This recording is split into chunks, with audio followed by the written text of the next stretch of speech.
Hey everybody, welcome to another episode of Sports in the Mitten, powered by Mr. Spots in Ann Arbor. I'm your host, Adam Biggers. You can follow me on Twitter at AdamBiggers81, and you can read my personal blog, the free agent blog, adambiggers.wordpress.com, adambiggersblog.wordpress.com, actually. The link's on my Twitter bio. So, we're going to talk about Shea Patterson. You guys know I don't like to get into rumors, but this has moved past the rumor stage. This is moving into something that could very well happen. So we'll talk about that. A couple other guys from Ole Miss, possibly, but obviously the big one, Shea Patterson at quarterback. I want to talk a little bit about the Outback Bowl. There are some lingering questions that I have going into the Outback Bowl, and that's still a few weeks away. There's some things that I think that need to be discussed. And I'll answer any questions that you guys have. I do want to keep it centered to football. Probably move more toward it just being geared toward basketball once the bowl game, once Michigan State play their bowl game. So I'll talk about Michigan State in the next one. I know this is primarily Michigan football, so I want to talk about what you guys are interested in talking about. So before we get into that, if you're in the live chat, I'm going to tweet the live link right now. And then we'll get into questions.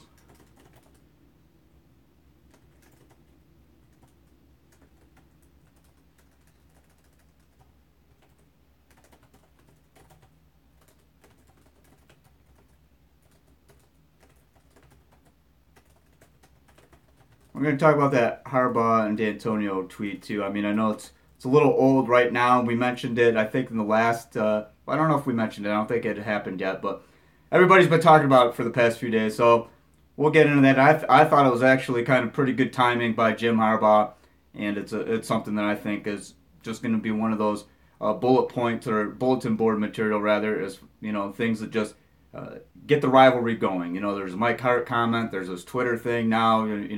Coaches are taking it to a whole another level with the social media, and we'll talk about that a little bit too. So I'm gonna tweet the live link right now and hop in this live chat. DeAndre Wallace, you think Patterson is a good idea? DeAndre, I think I look at it like this. Okay, if you're looking at a transfer quarterback, and I know there's a big knock on Wilton Spate, because of the injury, or maybe not necessarily a big knock, but that's the thing that people are talking about. I mean, are you really going to get a better quarterback than the one that you have right now? And I'm not saying that Wilton Spate was the best quarterback in the country, but I do think that he was best suited for Michigan. I do think when he was completely healthy that he was the clear top option. That said, Brandon Peters, now everybody wants it. Wilton's gone, he's transferring. Everybody's moving toward the Brandon Peters era. So if you're Brandon Peters, are you thinking, okay, well, now I'm finally getting my shot, but now they're bringing in a transfer quarterback, Shea Patterson. He's a quarterback Michigan had recruited before. He was one of the top recruits of the 2016 class. He was at IMG. He's got connect. Cesar Ruiz was actually his center at IMG Academy there in Florida. There's a few other Michigan connections. I've been doing some reading. I know that Shea he's born in Toledo. His grandfather, I think, played for the Pistons. I was reading Angelique Chingelis's report on the Detroit News about Shea Patterson. So, do I think it's a good idea? I mean, always competition at quarterback is going to be a theme, I think, under Jim Harbaugh. I think there's pros and cons to this as well. I mean, cons, maybe you affect Brandon Peters' confidence. And I'm not saying that's happened, but I mean, I'm saying that it could be possible, especially if you've been waiting, a year and a half. When's it going to be my turn? When's it going to be my turn? Well, Wilton Spate's gone. Now it's my turn. Well, wait. Shea Patterson's coming. Now it might not be my turn. So I think if you're Brandon Peters, and I'll get into this when we start talking about the big questions of Outback Bowl, I think if you're Brandon Peters, you want to have a tight grip on this right now and make Shea Patterson feel like he's coming in to compete for a job rather than coming in and taking a job. So hope that answered it, DeAndre. Defo, so tired of Michigan fans thinking Shea Patterson and other transfers are saviors and will basically make us next year's natty champs. Have we learned nothing? Sure, transfers can help. Defo, I agree. I mean, they agree. If Shea Patterson comes to Michigan, If a couple other Ole Miss players come to Michigan, that's not going to make them an instant national championship contender. And I do think this is what I think. I think Michigan fans a lot of times, and I've said this in the beginning of the year, I said this throughout the year. I think Michigan fans with unrealistic expectations set themselves up for failure. I really do. I really do believe that.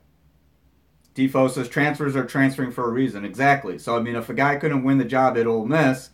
And I know that he got injured, but I mean, if he's not the clear-cut guy at Ole Miss, what makes you think, well, I'll use Jake Rudock, for example.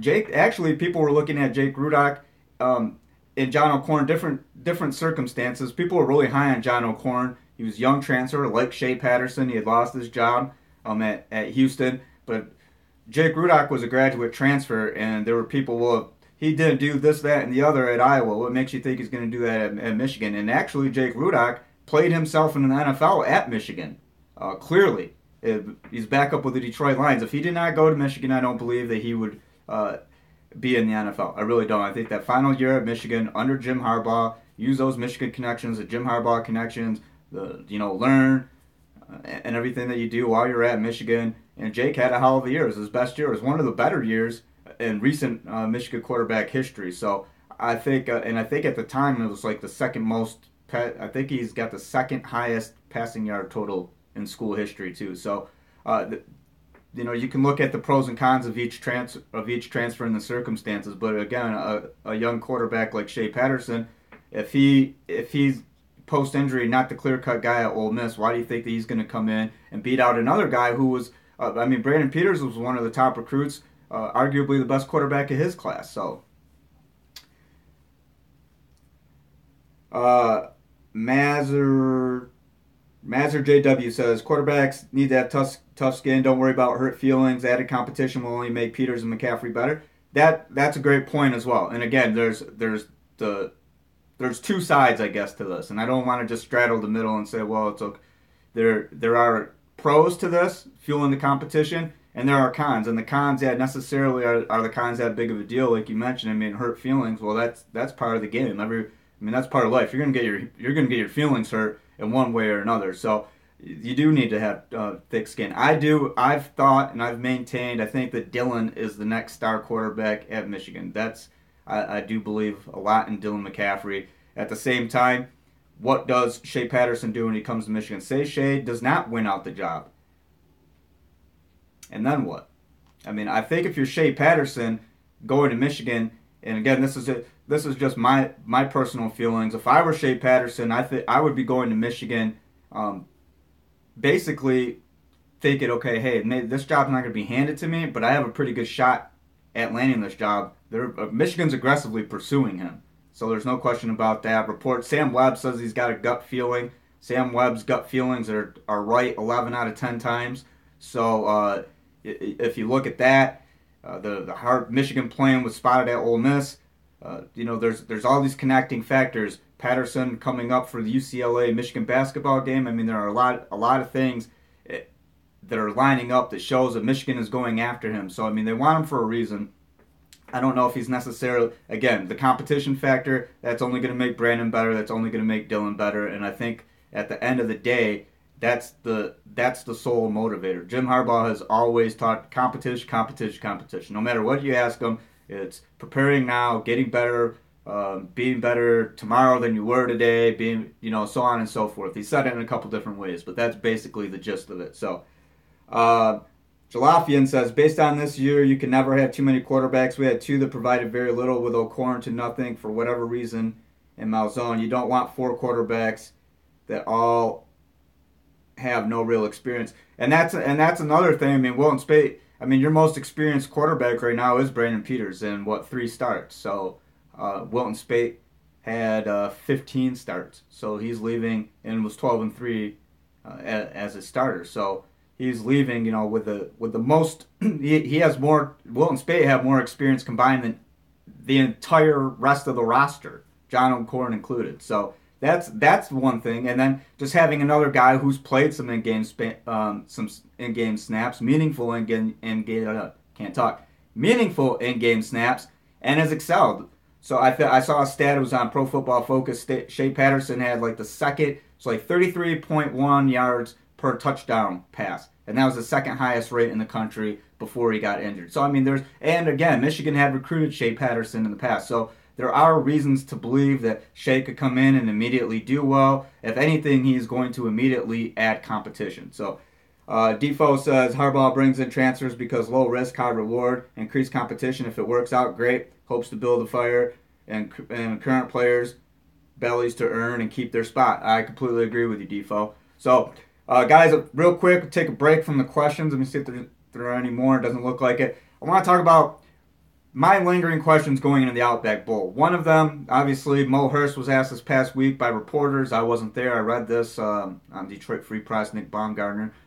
Basically, Mo Hurst said he hasn't made that decision yet. Is he going to sit out the Outback Bowl? In Mo Hurst's case, do you have anything else to prove? No. You were already one of the highest grade. I think he was the highest graded player on either side of the ball in 2017. One of the nation's leaders in tackles for loss. For the past 2 years, Mo Hurst has consistently been an elite defensive line. I would even argue for 3 years, but especially the past 2 years when he's certainly kind of popped up on a lot more people's radar. 2015, not a lot of people were talking about him. I think Michigan fans and people who covered Big Ten, they were aware of Mo Hurst. 2016, okay, look, little people are, hey, who's that Mo Hurst guy? He's not too bad. Toward the end of the season, people are saying, hey, Mo Hurst might be pretty good in 2017. 2017 happens, and Mo unleashes, I think, what a lot of people saw in his future, and he's going to be an excellent NFL defensive lineman. So that's one of my big questions. Chase Winovich, free agent. He said he has to make some decisions. Does he sit out the Outback Bowl? I think in Chase's case, it would benefit him to play. He might be able to play himself into, possibly the next round. I look at Chase as probably a late round pick. So, we're talking 5th, 6th, 7th. Maybe he plays himself up a round. Chase Winovich certainly has something to prove during the Outback Bowl. The Brandon Peters issue. Two more points, guys, and I'll get back to the questions. The Brandon Peters issue at quarterback. If you're Brandon Peters, you have to look at the Outback Bowl as this is the game that's going to lock my job status, job security. And job security is hard to come by. If you can do it in the Outback Bowl, I think if you're Brandon Peters, that has to be the A1 goal. That has to be your sole intent. Other than winning, playing as a team and winning that game, your sole personal goal is to obviously always play the best that you can. But if you're Brandon Peters, you want to give the coaches a performance to where they're like, oh, okay, well, hey, Shay Patterson is going to really have to work if he wants to unthrone Brandon or dethrone Brandon. Sorry. So that's another one. Fourth one, we talked about this a little bit last in the podcast. I see some people have been talking about it a little bit. As a question I asked to Jim Harbaugh during the Outback Bowl conference call about Tariq Black's status. Of course, it doesn't make sense to burn his redshirt status for one game. He played in 3 games in the regular season. 4 games, I believe, would put him over that 30% threshold. So Jim Harbaugh did say that he wishes that the bowl game didn't count. And in the case of some guys like freshmen who didn't play this year, going to be redshirted, maybe the bowl game, would give them a head start on next year. Jim Harbaugh would like that bowl game to count for the next year's eligibility rather than go against them, because after all, they're only playing one game. And I made this point the other day. This bowl game is not going to determine anything for Michigan. The season's already been determined. So ideally, Jim Harbaugh would like Tariq Black to play if possible. He's healthy enough to play, but it's not going to happen. So those are kind of I wrote about that on my blog. Check it out. I tweeted it from my Twitter at AdamBiggers81. So Defoe said, how many players can Michigan take on scholarship? Sean DeBoer. I'd have to do some counting, Sean. Defoe says, Adam, what the hell happened to Brian Monet? Did he make a tackle this year? Honestly, don't remember him making one play all season. Defoe, I think, in the past 2 years, 21, and I think it was Ty Rogers, Michigan's equipment, or video guy, rather, social media guy, tweeted this. 21 of 22 starters on defense have been all conference in the past 2 years in some shape or form. And it was, it was the defense, I'm sorry, because then that Matt Godin wasn't last year. Brian Monet, basically the only guys who haven't been on defense, Brian Monet and Matt Godin wasn't all Big Ten. But the defensive linemen, all Big Ten defensive linemen for the past 2 years, except for one, Brian Monet. And I think there are a couple reasons. A, Brian, I don't think has been completely healthy.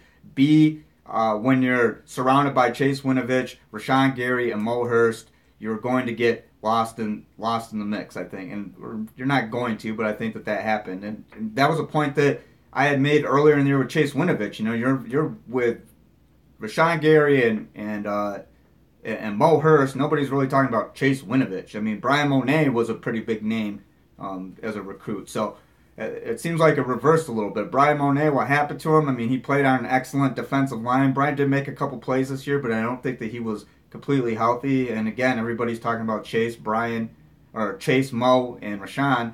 And Brian Monet is just kind of a forgotten piece of it. But don't forget, it takes all of them to make a really good defensive line. And I thought that Brian started this year. He played a lot this year. And yeah, maybe he didn't have the stats. Maybe he wasn't always visible. But, you know, if you want to call him the glue guy or a valuable contributor or whatever. But, I mean, 3 of those 4 guys had fantastic years. So, Devin Ryan asks, when do you anticipate we will know about the transfer's eligibility? That's a good question, Devin. I think it has to be made before the winter semester starts in January. Don't quote me on that, but I'm pretty sure. So I mean, I think he has, just like with Wilton Spate transferring when he announced that about a week and a half ago, he had 4 weeks. So I think it'll be determined before the start of the next semester. Steve, just calling you Steve D. Remember? Gregorio. No, I'm going with Steve DeGregorio. I can't talk today. I'm having stutter problems. Steve says, D, you're right about Monet. His game dipped a lot. Shaking my head. Steve also says, we should know this weekend about the 3. I'm saying those 3 are coming for sure. I really wish we could get Little too. Michigan did recruit Greg Little. He's the prize, in my opinion, right now. Steve also adds good points about Monet's game bigs, got lost in the shuffle. Then Solomon stepping up too didn't help him. Again, I mean, I don't think it's that Brian Monet just had a horrible year. I think the Michigan's defensive line is just really good and has been really good. And we didn't even see, I mean, next year, we want to talk D-line real quick. Kwity Paye, Luigi Villain, Michael Dwumfor, Deron Irving Bay. Those are 4 guys. Aubrey Solomon. Those are 5 guys off the top of my head that I think that we're going to end up seeing a lot of. Defoe says, do you see Winovich entering draft? I thought for sure he was locked to come back even after a great year in 2017. I think, Chris Hawk says, Biggers, hey Chris, how you doing? I think that Chase would benefit from another year, but at the same time he had a pretty good year this year, and he was, statistically, all these advanced metrics, he was one of the best pass rushers in the country. So, I mean, if you're Chase Winovich, you got to do your homework. Would another year really greatly benefit him, or is Chase Winovich kind of at his peak right now? I always think in some cases, if you're not a surefire early rounder, another year would help you out. But in Chase's case, I mean, what happens, just in theory, Michigan's got a loaded defensive line, and let's just say in theory, Chase Winovich becomes the Brian Monet of next year. He gets lost in the shuffle because Aubrey Solomon's having a knockout year. Michael Dwumfor is having a hell of a season. Luigi, Kwity, all these guys. So I think if you're Chase Winovich right now, if I'm Chase Winovich, I'm going to pretend to be Chase. I don't have the great long blonde hair or the Lululemon gear. Chase, I got to tell you, Chase dressed to impress during a couple of these interviews, and you guys can check out interviews from this past season on my YouTube channel. If I'm Chase Winovich, I'm looking at the Outback Bowl as NFL highlight reel draft me. That's going to be the closing to my draft me tape. So, should he come back? I don't know. If I'm Chase Winovich, I think I want to go out with a huge bang and see where I land, talk to some scouts, and see what they think. But if I'm Chase Winovich, I'm probably leaning toward going to the NFL right now. Get paid. You got a bunch of talented guys coming behind you. Nothing's guaranteed. Your name's hot right now. Go get paid, Chase. Chris Hack says, oh man, bad connection. Is it bad connection on my end, guys? Audio okay? Video okay? Steve adds, bro, just call me Degree if you want. It's one of my nicknames. Appreciate. Degree or All right, Degree or DeGray. Steve DeGray. I could say it sometimes, but I get tripped up. That DEGR thing does. Anyway, moving on. Biggs. Have you heard anything about any more potential offensive line coming in? We really need that area stocked up, in my opinion. Thoughts? Haven't heard anything really. I mean, Greg Little, but offensive line wise, Cesar Ruiz, guys. Caesar's gonna be the real deal. I think he's the center next year. Ben Bredesen had a really good year. Really good stretch. He had a respectable year. Mason Cole had a pretty good year. He's gone. Patrick Kugler's gone. I mean, that right side, John Runyon, Chuck Falega, there's going to be some decisions. Offensive line is an area of concern, and it has been. It seems like I remember when I first started covering Michigan in 2012, offensive line was an issue, and then got a little bit better. Then we started seeing 15, some progress. 16 last year was good, pretty good offensive line. This year, more problems, right side in particular. Degree says, I'm with you on that. Steve, yeah, Steve. And Chris, I'll have to get back to you on the t-shirts. That idea is pending, guys. And I want to run this idea past you guys. I enjoy doing this podcast so much, and I appreciate all the viewers and all the comments and everything. I don't want to be one of those people who are like go on the internet and ask for money, but I am going to start a GoFundMe page for the Sports in the Mitten podcast, and I've basically funded this podcast through getting sponsorships. Again, you guys know about Mr. Spots, 808 State Street in Ann Arbor. Go get a sandwich right now. Tell them I sent you. So things like that help me kind of keep it going. And what does that do? That pays for, I'm going to turn this into a telethon real quick. That pays for travel, parking if that's applicable, and other things that I need, like Monster Energy drinks when I'm staying up all night to write and think of ideas for the podcast, that sort of thing. So if you're interested, I'll tweet it on my Twitter at AdamBiggers81. Obviously, this podcast is free. What's the word that I'm looking for? There's no risk or there's no hidden strings. I'm always going to do it for free, but could probably do more and do more of them if I can find a way to kind of fund it a little bit. So if you're interested in that, feel free to let me know. I'll probably start a GoFundMe page later on. So, on that note, if there's any other questions, we're going on only 23 minutes. I feel like I've been flapping my gums for a lot longer than that. Degree says, good move. I just sold my condo. After I get that straight, I'll help you for sure. About a month. I follow your Twitter too. I'll grab info. Hey, I appreciate it, Steve, and congrats on selling the condo. Devin Reinland says, lost connection again. This video posted later, right? I actually lost connection when you started talking about my question. Devin, is that a connection issue on my end, or is that on your guys' end? And yes, the video will post. You'll be able to watch them. Obviously, you can watch them live right now, but I mean, when they go on my YouTube page, you can watch them whenever you want. Adam, have you looked at the 2018 schedule? Defo asked. Brutal, in all caps. Notre Dame, Wisconsin, Nebraska, Michigan State, Penn State, and Ohio State. Wow. Defo, to answer your question, yes, I have. And you want to know what I think? Defo, I think the same thing as you. Brutal. Brutal. Brutal.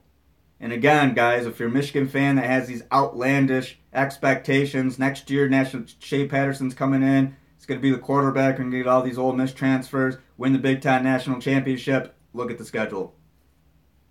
Look at the schedule. Steve said, I dropped connection once too. I think it's your side, Biggs. It's been good sense. All right, let me check this out. You guys have me. I'm on my Wi-Fi.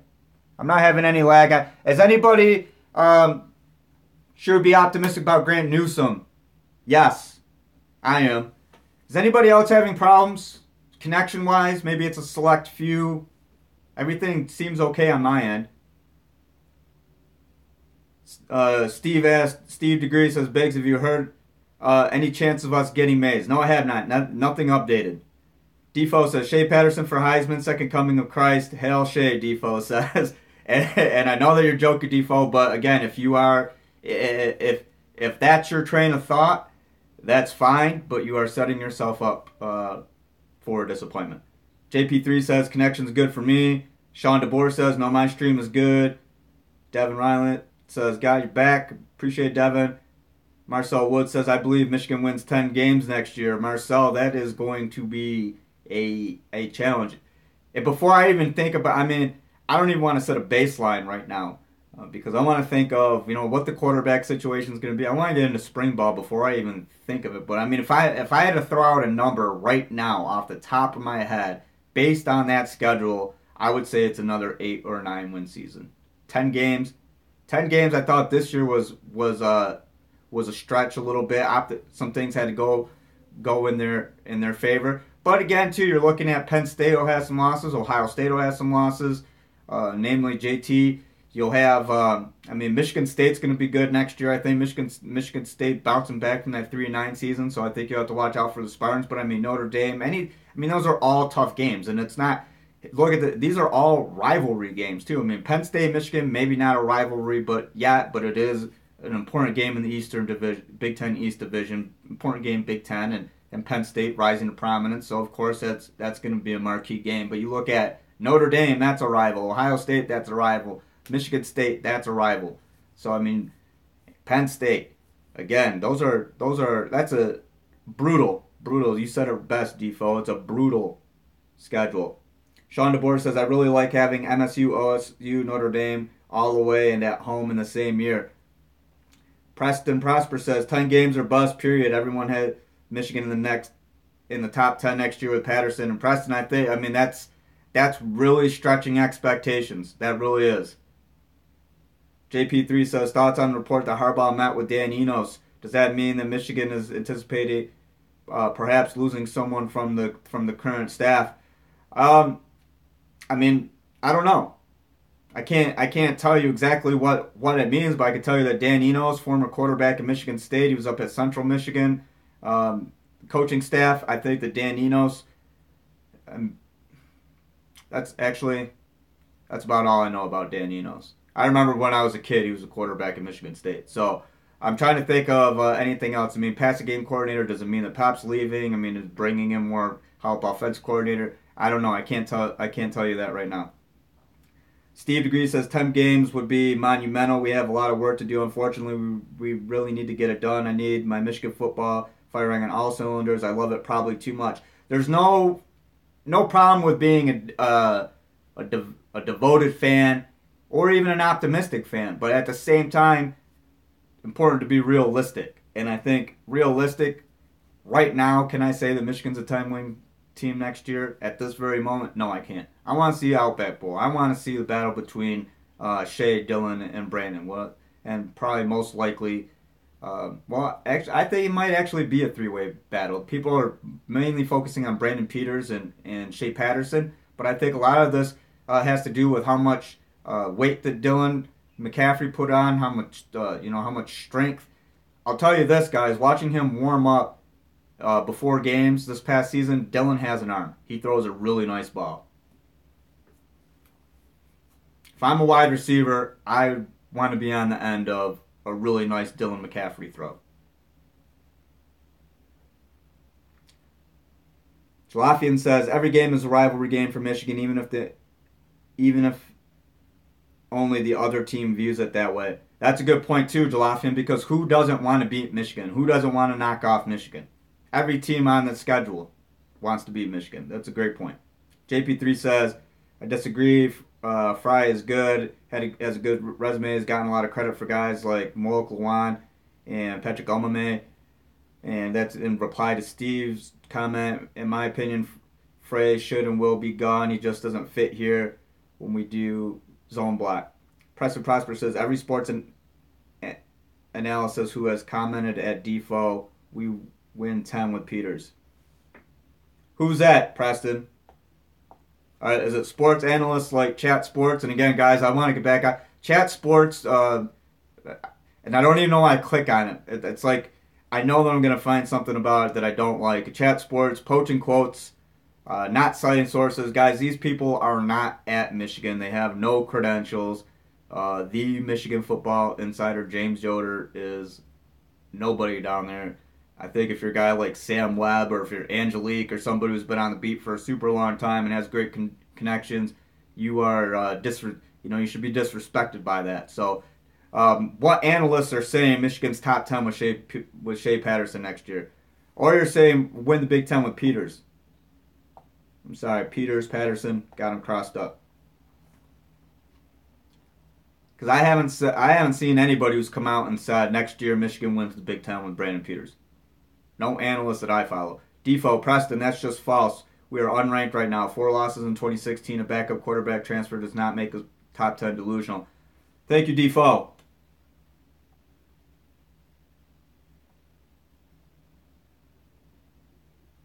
Preston Prosper, Google it and it's not Chat Sports. Well, whoever it is, Preston, can you tell me who it is?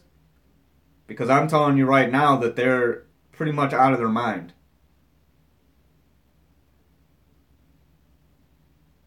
Pretty much out of their mind. Alright, I'll hold on. I'm going to end it here pretty soon. I'll hold on for Preston to bring that up because there's always two sides to every debate. If Preston says he's read analysts who say Michigan win the Big Ten next year with Brandon Peters, I haven't seen that, and no analysts or people that I talk to have said that, but I will definitely entertain it. Steve Degree says D's not really a backup quarterback. You have to remember that SHIT storm that went on at Ole Miss. The kid can grip and rip. I'm not saying he puts up top 10 though either. Lots of work to do. Yeah, I can't say any swear word, not even like an innocent swear word. Otherwise, I can't monetize it. And I think I mentioned this before, so that's why I went the PC route and spelled that out.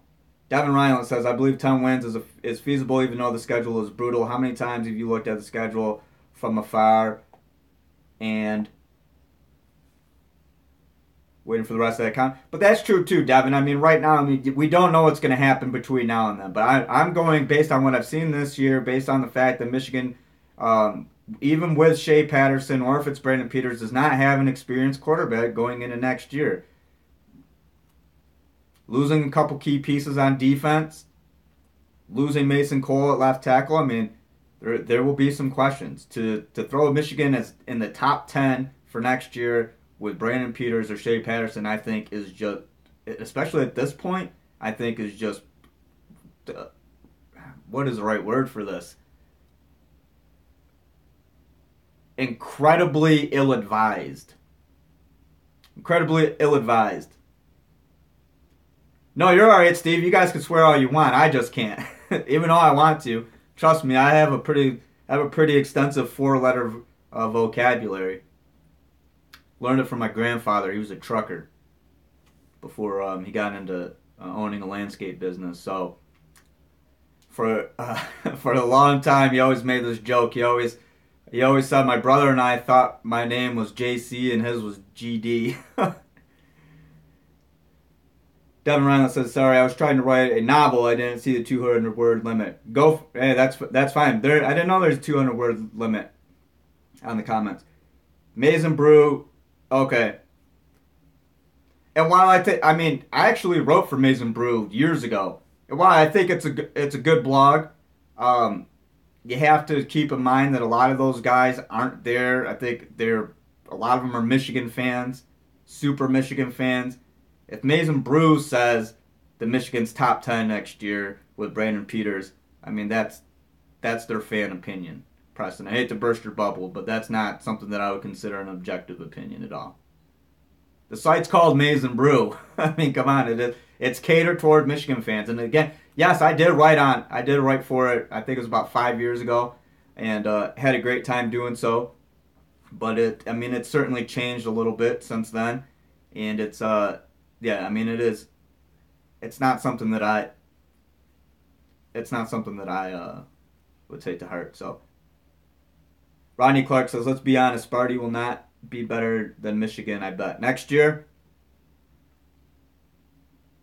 I mean, I think Michigan's going to be good. I think Michigan State's going to be good too. It's early. It's early to say. Rodney, what are you basing that on? Are you basing that on because you're a Michigan fan? Or do you have, strong evidence? Because, if you look at what Michigan State has, Majority of the offensive line's coming back. Brian Lewerke had a really good year. He's going to be good next year. He's got all kinds of young receivers. Everybody's returning. Trying to think. I mean, the secondary's freshmen. I mean, it's a young Michigan State's a young team. Went 9-3 this year and beat Michigan. So, what are you basing that on, Rodney? They didn't say it. They share the net. Well, who's the national analyst, Preston? Okay, let's end it with this. The default. What's your thoughts on D'Antonio and Harbaugh Twitter beef? Good for rivalry. I think it's great for the rivalry. I think it's absolutely, and think of the timing of Harbaugh's tweet. Going to Oxford, I mean, he knows that he's going to New Year's Day Bowl. Does he know something that we don't know? Probably he does. Jim Harbaugh is a master marketer. Fire out that tweet, because that wasn't. And here's the thing. Mark D'Antonio didn't specifically address Jim Harbaugh. Jim Harbaugh read that. It wasn't. I don't know if it was. I mean, yeah, it was directed at Harbaugh, but it was in response to a question. So it wasn't just Mark D'Antonio flying off the handle and saying, well, you know what? I'm just going to continue focusing on beating Michigan. That's not how it went. Watch the press conference, because I think a lot of people like to twist it and don't get the correct context. So, and I actually tweeted that quote. Someone actually tagged Harbaugh in it. So keep that in mind. Harbaugh's response, I loved it. I mean, I don't think there's anything wrong with it. I do think, what was it? 3-9, welcome back to the Big Ten, that sort of thing. And then then D'Antonio's response, it'll never be over. So I think that rivalry, there's no secret. Michigan State doesn't like each other. That's how it should be. And I think if you're Michigan, don't you want a little bit more emphasis? Don't you want, Michigan State to matter a little bit more? For a long time, I feel like Michigan fans acted like Michigan State wasn't a rival, and that game didn't matter as much as the Ohio State game. Well, the fans don't cause but if Michigan didn't view it that way, and it's maybe fair to say that, that's probably the reason why Michigan's lost 8 of the past 11. So maybe puts a re-emphasis on Michigan State. Maybe this is something that really gets, their blood pumping. I don't know, but overall thoughts, I like it. I don't see any harm in it. I don't think there's any malicious intent. I do think that it was clever, good Twitter ribbing. Because I won't even say trolling, because trolling is just trolling, senseless, just to get a reaction. That was good-natured, competitive ribbing. Devin Reinland says, from his own biblical words, pride before the fall. And that's, I mean, how many quotes now do we have for this rivalry? Going back and forth. I think it's great. I really like the fact that, because look, if you're a Michigan player and you see Harbaugh's response to that, you're like, yeah, heck yeah, coach, I love that. Screw Michigan State. Yeah, he's right. It's one of those things that gets your energy up a little bit. I mean, we've been talking about this. When I say we, everybody who follows sports and on social media and that sort of thing, and you guys probably at work or school or whatever, everybody's been talking about this. How is that not a good thing? It's a great thing for the rivalry. Defo says, Michigan is Michigan State's Super Bowl. Michigan doesn't respect them enough. Hopefully this helps. I agree, Defo. I think I think the Ohio State game's become pretty important for Michigan State too. But yeah, Michigan has always been like that game for Michigan State. Always. Always. And for Michigan fans to pretend, oh, well, it's just Michigan State. I mean, and I can't say for certain that Michigan as a program took that approach, but I mean, I think that Michigan State certainly values it much more than Michigan, because the proof's in D'Antonio's record. The proof's in 8 of the past 11. Steve's degree says, good point, Biggs. Maybe it gets Harbs back to beating them. This is, guys, this is the world that we live in right now, too, where a single tweet, 140 or 280 now, characters can carry a lot of weight, and it can influence a lot of people, too. So, if you're Jim Harbaugh, and I'll end it on this scenario, play along with me. If you're Jim Harbaugh, you're out on the recruiting trail, you see this quote, you respond. It sends a strong message to the guys that you're going after, and it sends a strong message to the guys that you already have at your program. And it sends a strong message to the rest, I think, of the Big Ten, rest of the country, national media, that sort of thing. In general, it was a strong message. Jim Harbaugh has been known to tweet a few of those on Twitter. Lafayette says, love it. Maybe they'll finally go in with the same intensity that State does. Don't think they've been better, just think they've wanted it more. And that, too. Yeah, has Michigan State, heads and tails, 8 of the past 11 years, been more talented than Michigan? No. No. Maybe in some of those cases, Hoke years, that sort of thing. Was Michigan State more talented than Michigan this year? I don't think so. Was Michigan was the better team last year? Should have probably steamrolled them. But you get that's a great point, Jalafian. Who wants it more? Talent doesn't. I mean, what's the saying? Hard work beats talent if talent doesn't work hard. So Michigan can have all the 5 stars it wants on its roster, and if those guys don't want it more than D'Antonio's 2 and 3 stars, then that's the problem, and that's why Michigan ends up losing the games. Preston Prosper, one punt changes the whole narrative. For what? Michigan State in the past 11 years? I completely disagree. Preston. Don't talk about the Ohio State. I've talked about the Ohio State spot. You're switching gears, Preston. What do you want to talk about? Last year, Michigan was a spot away from college football playoff. I mean, you could probably talk about the Iowa game, but really the spot, Ohio State. Michigan was right on the doorstep of being a college football playoff team last year. The Harbaugh narrative about, be more specific, because there's like 20 Harbaugh narratives.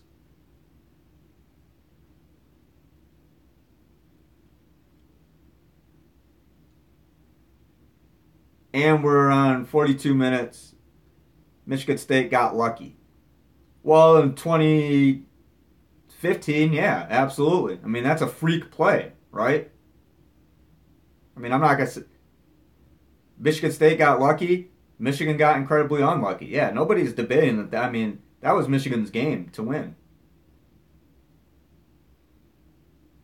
I don't think anybody is debating that.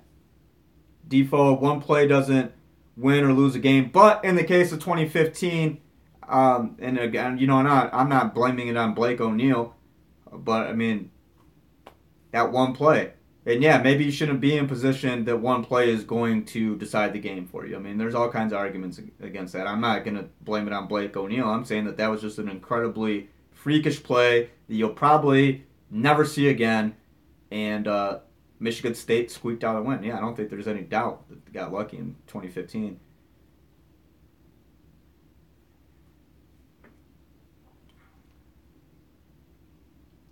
Don Ryan says, I will say Harbs has been very unlucky in his 3 years. Doesn't change the fact. Well, that's a topic for a whole nother thing, guys. I think right now that there's no debating, luck, whatever. I mean, Michigan State owns the in-state rivalry right now. Jim Harbaugh being added to that gives Michigan the ability to even out, this past 11 years. Don't point to his history and all this other stuff. And we're talking right now, D'Antonio era. Right now, in college football, what really matters? It's like 3-year period, 5-year period, 10-year periods. That's what we're talking about. I mean, we can't. Well, Michigan won every single game. All but like 2 of them in the 80s and throughout the 90s and all that stuff. Well, that doesn't matter anymore. Because what matters right now is all these kids that are being recruited to Michigan and Michigan State. What have they seen in their lifetime? And this is a point that I've always made. What have they seen in their lifetime? They've seen Michigan State being the better program than Michigan in their lifetime. In the past 11 years, Michigan State has been the more consistent program. Preston Prosper says our day started next year. I mean, I think Michigan's days, coming and getting Jim Harbaugh was a huge factor in saying, okay, enough's enough. Michigan was used to beating Michigan State. Enough's enough. Get a guy in here that's going to come in and win these big games. I think Jim Harbaugh is capable of doing that. He hasn't done that, though, yet. 1-5 in rivalries. So, Defoe says, Adam, keep giving real facts to the delusional fans who aren't realistic. Appreciate your work. Have a good weekend.